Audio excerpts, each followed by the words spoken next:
Good evening. I am Debbie Scheller with A Likely Story Bookstore. On behalf of Carroll County Public Library and A Likely Story Bookstore, thank you for joining us tonight for a fun discussion with author Shelli Johannes and illustrator Mike Moran on their new picture book, Theo TheSaurus and the Dinosaur Who Loved Big Words. Please be sure to type all of your questions for Ms. Johannes and Mr. Moran in the chat window, so we will be sure to get to them after the discussion. This is a sweet and funny book filled with bright art and brand new dinosaur character and a full glossary of big words at the end. You will have a ton of fun and may learn some new words along the way. We have signed books, stickers, pencils, and bookmarks while supplies last, so get your copy tonight, but you can order online at www.sykesvillebooks.com, or you can come in the store or call for your copy. And while we're at it, you can pre-order a copy of Vivi Loves Science, which releases on July 13th, and Shine Like a Unicorn, which releases in September. Shelli Johannes is the author of the just-released picture book, Theo TheSaurus, the Dinosaur Who Loved Big Words. She is the co-author of the Love Science book series, including CC Loves Science and the upcoming Vivi Loves Science. She also has another picture book coming out in September, Shine Like a Unicorn. Ms. Johannes is also a critically acclaimed author of teen novels and thrillers, including the Nature of Grace series, Rewired, and On the Bright Side. She has never warmed up to creepy crawly bugs, but she always loves zoology and biology. In fact, she can often be found on highways and country roads saving strays or other jaywalking critters, or volunteering with the animal conservation groups like the Atlanta Zoo, the Dolphin Project, and Bosley's Puppy Orphanage. After earning her master's in marketing and working in corporate America, Shelli traded out her heels and suits for flip-flops and jeans so she could follow her passion of writing. Ms. Johannes lives in Atlanta with her husband, 2 kids, 1 bird, 1 fish, and 2 crazy-haired dogs who hate veggies. Mike Moran is an illustrator, artist, character designer whose humorous illustrations has been used by really fun clients throughout the years. He has been in major magazines, newspapers, animation, children's books, toy packaging, apps, trade show convention tents, to greeting cards. His art has also been shown in gallery shows, including solo and group shows from New York to Los Angeles. When he's not illustrating or making something, he's a dad to 2 boys, a husband to 1 wife, and a baseball fan and a Beatles fan. He has the aspirations to play first base for the New York Mets or possibly become a songwriter in Nashville. Welcome, both of you. Thank you so much for joining us here tonight. Hi. I'm going to slip out and you guys take it away. Hi, everyone. I'm Shelli Johannes, and I'm here with Mike Moran, who is the illustrator of Theo TheSaurus.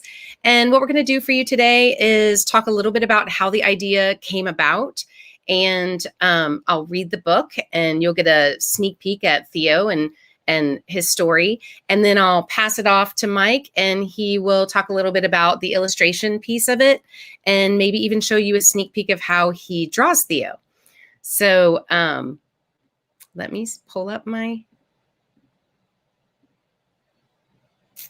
Okay.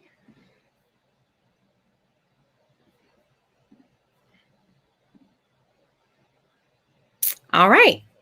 So Theo TheSaurus. Salutations, as Theo would say. So hello to everyone, and thank you for coming today. I am Shelli R. Johannes, and these are my picture books. Theo TheSaurus just came out last week. We're very excited about it. I'm also the co-author of the Love Science series, which has Cece, Libby, and our new character, Vivi Loves Science, which comes out July 13th. We also have some icon reads that go with that. And my new book, Shine Like a Unicorn, comes out in September.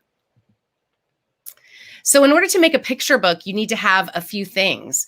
You need to have an author and an illustrator. So for those of you who may not know, an author is someone who writes the words. So I wrote all of the words to this book.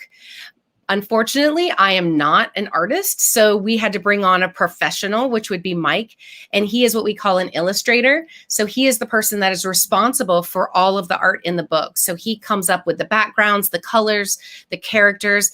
It's basically Mike got to create his own dinosaur. How cool is that? We all want to create our own dinosaur, and Mike got to do that.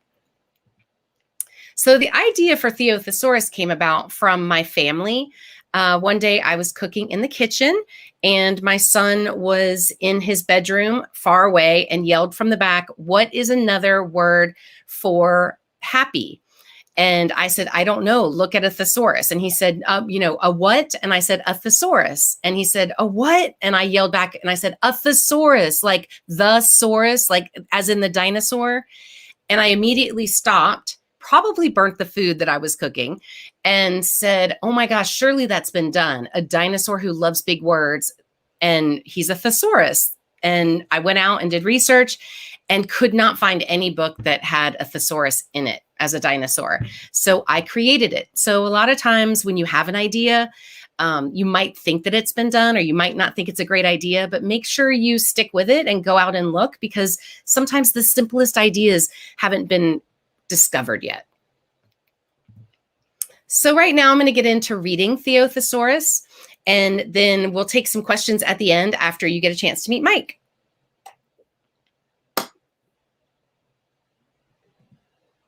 Theo TheSaurus, the dinosaur who loved big words.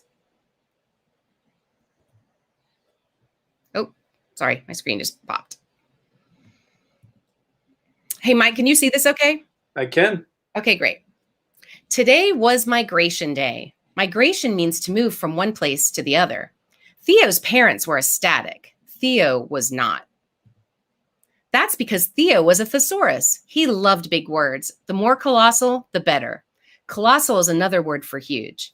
As we go through the book, you'll notice Defino Dino will pop in and explain some of the bigger words to you so that you can follow along and learn these words. By the time you get to the end of the book, you will have picked up a few new words. Supercalifragilisticexpialidocious. But at a new school, his big words might get in the way. How will I make friends if no one understands me? He asks his parents. Communicating with new acquaintances can be challenging for a thesaurus, said his mom. We know you will work hard to make new companions, said his dad. Theo was not convinced.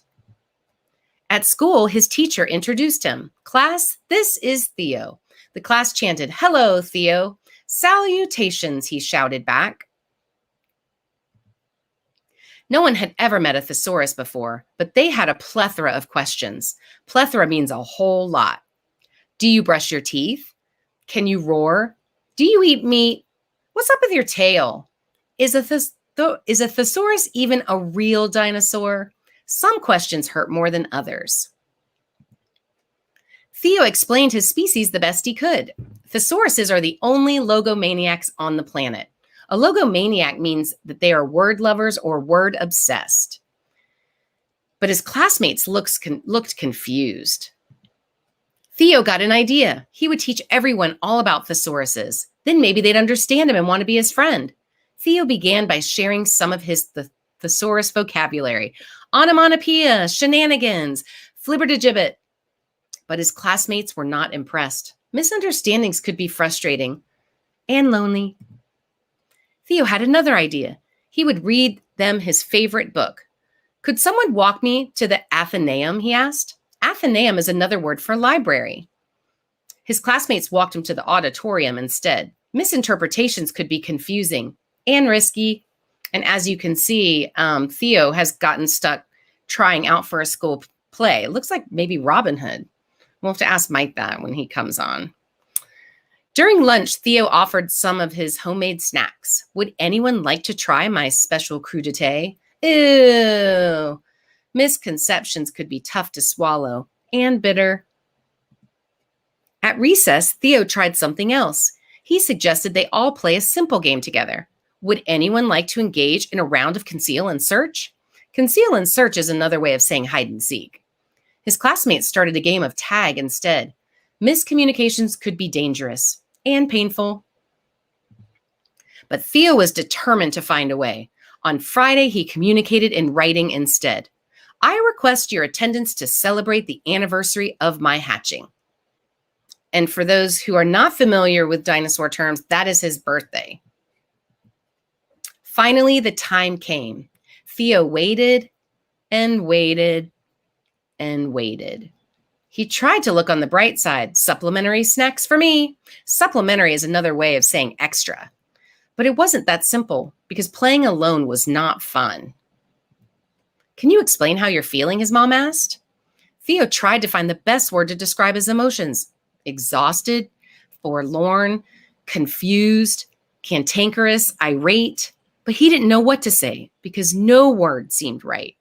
For the first time, Theo was speechless. Luckily, his parents knew just what to do because sometimes Theo didn't need any words at all. Then the doorbell rang. Ding dong, ding dong. Salutations, his new friends shouted, and that was exactly the word Theo needed to hear. Okay, so that's Theo TheSaurus, and Mike, I'm going to kick it off to you to talk about the art side. Okay, great. I was thinking maybe since I'm having a little technical difficulties showing some stuff, maybe you can put your presentation back up of Theo and stuff. We can talk about those. But hey, everybody, I'm Mike Moran, and I am an illustrator. I've been doing this a long, long time. I've been illustrating children's books and animation and magazines and pretty much whatever my artwork can go on. I pretty much draw on. So just to get a little of my background, I went to art school in New York City, the School of Visual Arts, and I started getting work as an illustrator, and little by little I got enough to go full time and make this a career.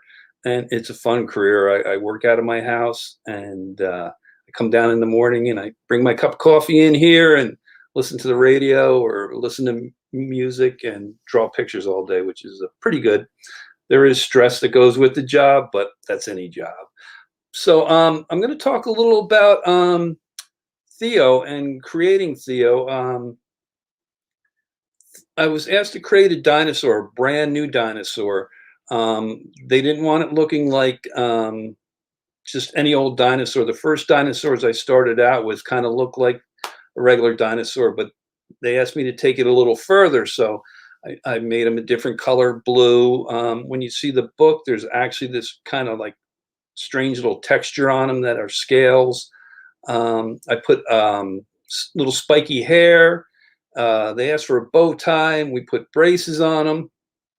And you can see he has little scales that are shapes of books. I was asked to draw some scales that look like books, and on the back of him is a spine that looks like a spine of a book. So that's how I came up with Theo. And you can see the other dinosaurs right there. They kind of look like normal dinosaurs, but Theo's got his own little look. So I got to create my own Theo.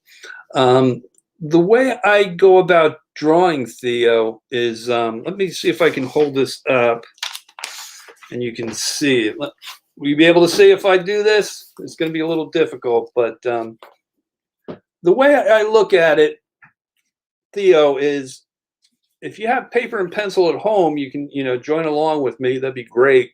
But I break them down into simple shapes. So Theo's body is really like a triangle, right? And his nose is kind of like a big sideways U, the letter U. He's got his eyes in here. Then at the top of the triangle, he's got the peak of his hair. He's got his nose right there. Does everyone see that pretty good? He's got a big smile.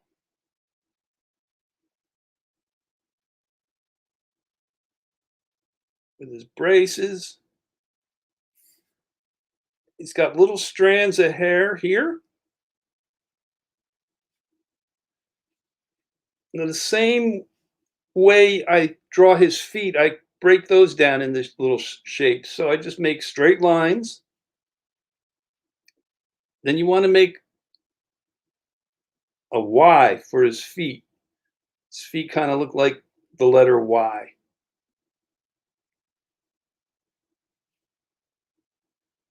And he's got little @ signs, like, you know, when you type an email address, he's got little @ signs for knees. His stomach is just an upside down U. And then his scales are, like I said, they were like an open book. So that's kind of like what his scales look like.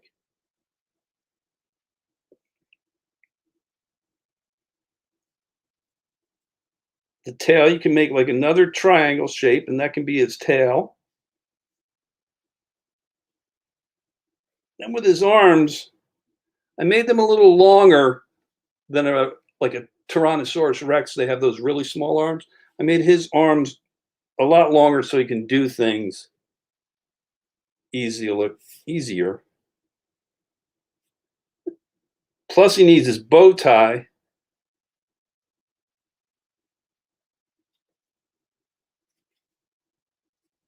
So then when you kind of do these shapes, then you kind of can go over it and fill it out to make it look a little better and tighter. And then in the background, I love putting like these strange rocks and mountains with volcanoes. And that's kind of how you look at drawing Theo. Really, when you look at something, break it down into shapes, and it's going to make your drawings a lot easier.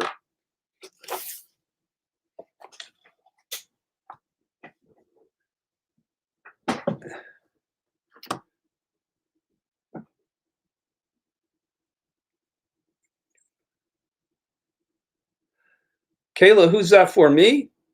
The question? I guess I'll answer it. If would I like to do another book? Yeah, I'm working actually on 1, 2, 3 other books right now.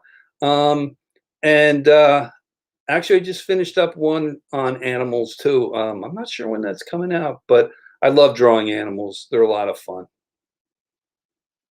There's a second Theo TheSaurus coming out. Yeah. So that will be coming out next May, and it's right now it's Theo TheSaurus. I call it the Perilous Pet, but I don't know if that title will stick.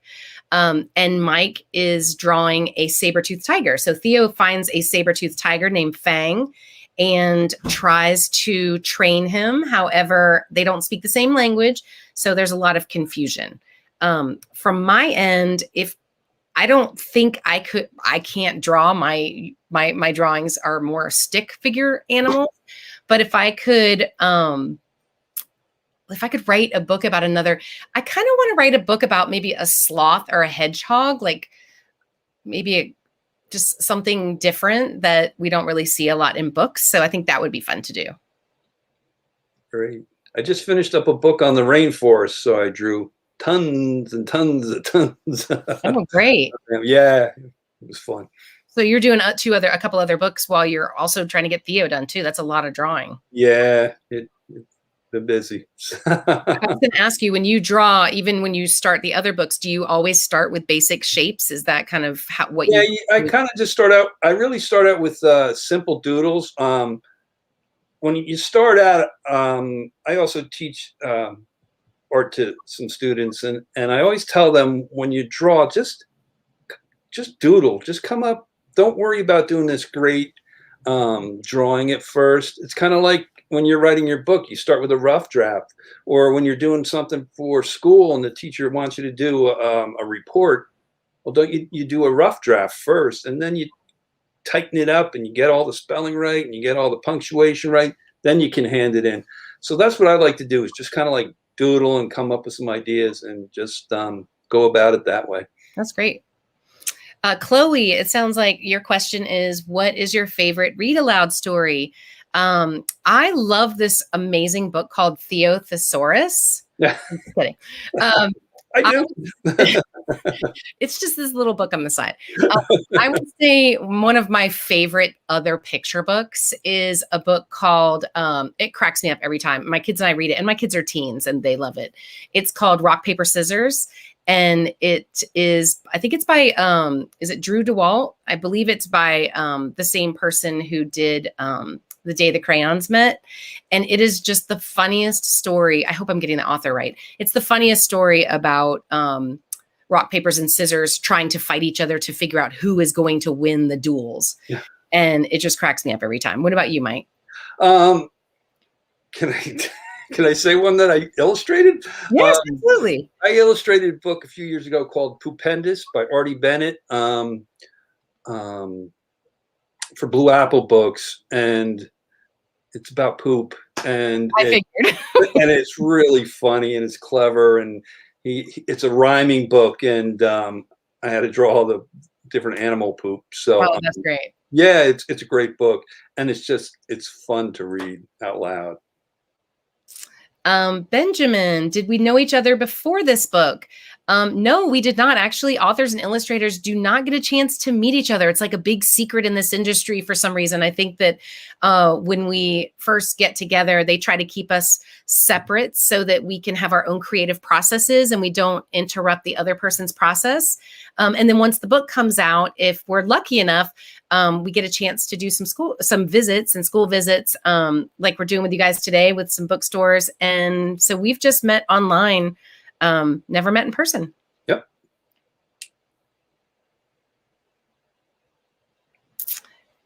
You want to take this one? Oh, when did I know I want? Well, why don't you take this one and talk a little bit about Illustrator first, and then I'll talk about author.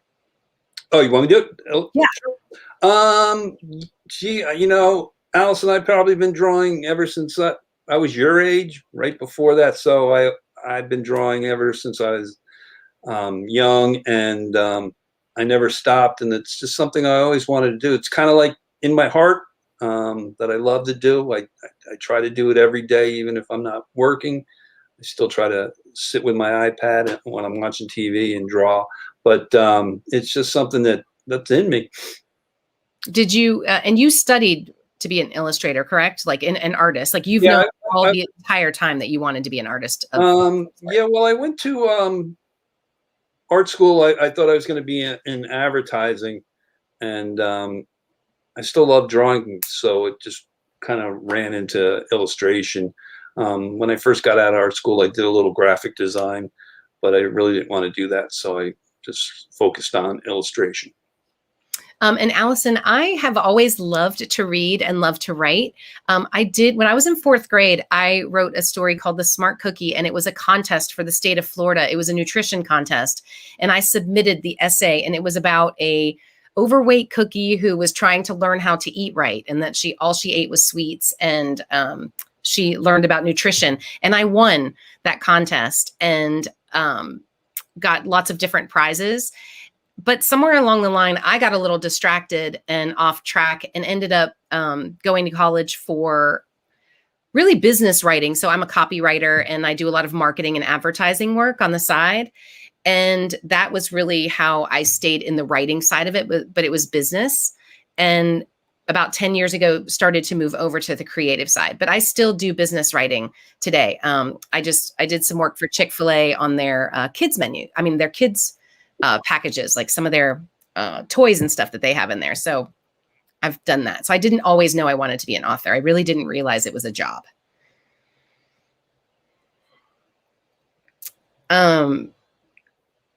Lindsay, you like to draw your pictures for your stories. I think that's great. We call people who like to do both author-straters. That's what I call them. That is not me at all. So here's one from Anthony. Mike, what is your favorite dinosaur? That's a great question. Boy, I was just watching Jurassic Park the other night on TV. I was always a T-Rex fan. I mean, there's something about a T-Rex. I don't know. They're always fun to do. And I want to say Brontosaurus, but I don't think that's the real term for it. So, but those guys are always cool. I just, every kid grows up, or every kid loves dinosaurs, and so do grown-ups. So, but I say T-Rex. Yeah, so I would probably say a Velociraptor. I love Jurassic Park as well. And for those of you who are out there, I don't know if you've seen the animated is it Crustacea? Like, I can't remember what the title of it is. My son and I are watching it, but it's Jurassic Park, the animated version. It's super good, and it's on Netflix. Oh, wow. I like the velociraptors, just how they organize and how they kind of hunt in packs. I always thought that was really cool. So I would say that. But if I had to pick my favorite, it would be a thesaurus, because we created our own dinosaur from scratch. So how cool is that?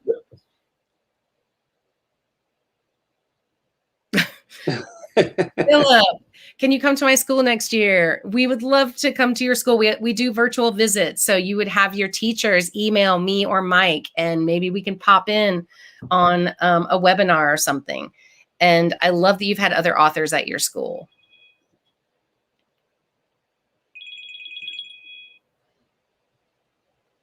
Mrs. Turner, I would say this is for kindergarten up to third. I think fourth graders would learn a lot of big words. But I would say generally maybe on the book, I think it's kindergarten to third. But words go with anyone. Because Mrs. Turner, if you go to my website at srjohannes.com, we have some coloring pages out there. Penguin and Philomel put together some great, there's a teacher's guide out there. There's also an activity guide, and there is a link. I put together a Kahoot.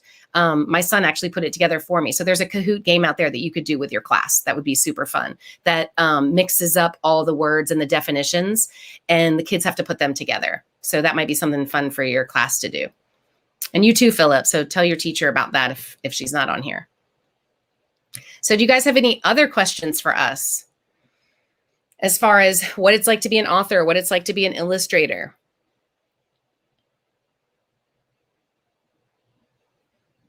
I don't see any other questions. I will let you guys know that the process of what happened was, just to give you some background, is I sell the words to the publisher, and then they go out and they try to find an illustrator that would be perfect for this book. So at one point in the process, I got an email saying, we have 3 illustrators that we've narrowed it down to, and which types of these styles do you like? And Mike was obviously my favorite, and they went back and sent back some sketches on some different dinosaurs.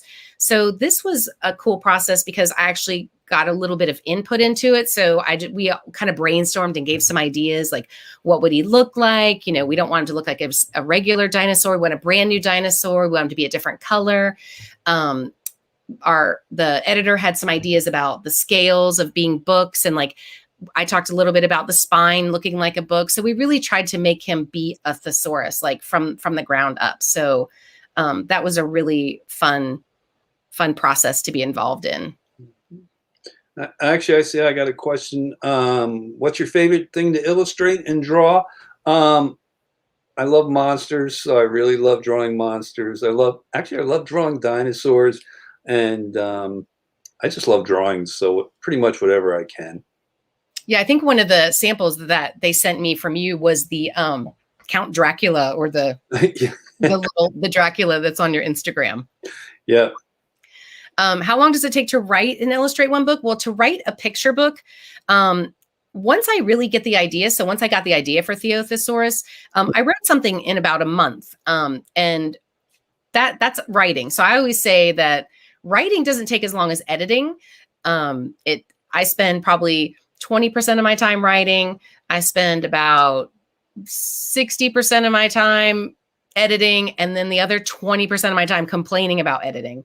So it takes me about a month to write a book, but it takes me months after that to edit it, because I have an agent and an editor. And then, Mike, I don't know if you know this, but once you do the sketches for the art, they come back and we re-edit the words to make sure that, you know, what is being said is reflected in the art, or vice versa. So we kind of start tailoring it back a little bit as well. So there's a lot of editing. So be careful what you draw. Yeah. What you're right. For on my end, it all really depends, because there's a lot of back and forth that goes. So you'll do like sketches, you'll send them in, and you won't hear from someone for a couple of weeks, and all of a sudden, you get an email saying, well, we need these by, next week or something like that. So they set up deadlines. These things always kind of get shifted and moved. Thank goodness. It takes me about maybe like a day to do one piece of artwork, a colored piece of artwork. So if there's 32 pages, I need usually at least a month. Sometimes you end up working every day. Sometimes it depends also on the deadline and when they have to get it out to the printer. And so it really, I would like to have more time. This book was supposed to start out with a lot of time, and then it got pushed forward. So we lost a bunch of time that we had to kind of press forward faster. But I never get a lot of time, so I'm just used to this. Not enough time. Did they give you did they say, hey, we need your sketches within a month? And yeah, process like between the sketch and the color. Yeah, the book that we're working on now, we sat down and they gave me some dates and I looked at it. And all of a sudden I just realized I scheduled a vacation right around the end of the deadline too. So I was like, my wife and I had a little communication on mishap on dates. So do they give you a month to do sketches and then they want color, or do they break that into chunks? Or yeah, they do that sketches first, and then I just did some color samples. I guess they show them to, I forgot who they were showing them to. The art director, or buyers or something. I'm not sure. Oh yeah. Mm-hmm. Yeah, so I just did a couple spreads that way. So and I sent in sketches for the new book. The corrections maybe a couple weeks ago, so I'm still waiting to hear back. So it just depends on who you're working for and what time crunch they're under. Mm-hmm. Mm-hmm. Not very well. It's taken us. Let's see. I'm trying to think of when I sold this book. I sold this book. Was it spring 19? I think it was spring 19. I sold this book. I'm not sure when you came on, Mike, but as maybe fall 19. I think it took some time. I seem to remember some time in there. Do you? I think. Does that sound right? I think it was later for me. I think it was like. I think it was in like February, like in the winter, because I have my agent. I went to their holiday party in New York, and I was talking to her, and then I think a few weeks later, I got an email from her asking if I wanted to do this book. So I think it might have been in the new year, so maybe 2020 for me. So for those of you who don't realize it does take a long time to put a picture book together. So as I mentioned, I sold this in the spring of 2019. Mike came on sometime maybe that fall or winter, and then the book has just come out. So it usually takes about 2 years to get a book to market for a picture book, because you've got the writing side, you've got the illustration side, and then once they put that together, there is a printing piece that has to happen that takes a very long time, and that is printed usually overseas. Yeah. So, and actually, in the event of this book, there were some shipping delays, and so we originally were supposed to come out in May, and our release date was pushed back a month because the books were not going to be here in time. So it takes a very long time to put a picture book together, 18 to 24 months. I'm sure COVID, threw a little wrench into this too. I'm sure. I know. So, yeah. So Amber, did you guys have any questions from the library perspective, or did Debbie have any that were written in before we come to a close? I put through all my questions that we received ahead of time. It was great. Thank you both so much. It was a wonderful presentation. And it was fabulous. We've gotten some sales tonight, and we're very happy about that. Anybody, like I said earlier, you can order online, or you can call or come in the store to get the book. And Shelli and Mike, we really appreciate you coming out virtually to visit with us. And I hope you can come back at some point and maybe do some school visits like one of the boys had asked. That would be awesome. Anytime. That'd be fantastic. So thank everybody for joining us tonight. And don't forget, we have more authors coming up for our To Be Read series this summer. Check our website or the library's websites for all our author events that are coming up. Good night. Bye, everybody. Thank you. Bye.